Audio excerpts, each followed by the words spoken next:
right, and so keeping with my apparent vintage machine videos that I've been making recently, because I keep acquiring all this old stuff, today we're looking at a Jacobsen Imperial 826 snow thrower.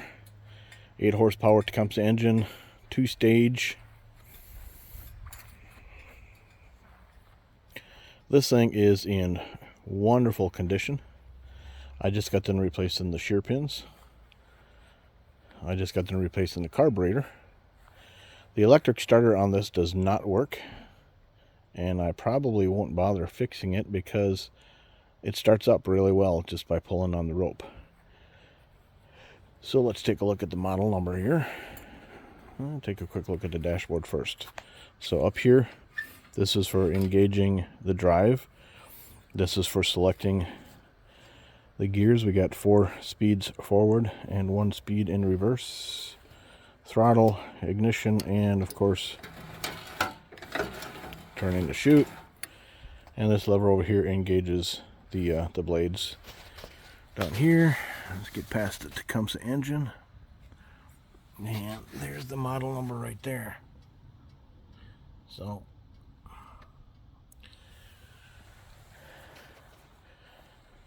I'm looking forward to moving a little snow with this thing. We got some newer stuff, but it's just always fun to use this old stuff as long as it's not a piece of junk. So this one seems to be in really tip-top shape. So there you go, the Jacobsen Imperial 826 snow thrower.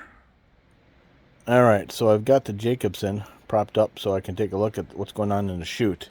And I'm glad I looked, because that right there is supposed to be a shear pin, and if you take a look, it looks to be like a regular standard bolt.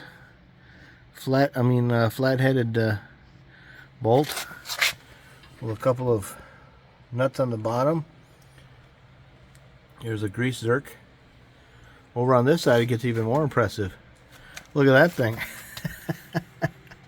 Wow. Hey man, whatever you got in the garage, right, to make it work? That's not a good idea right there. We're going to get rid of that, put some proper shear pins in this thing. All right. Thanks for watching.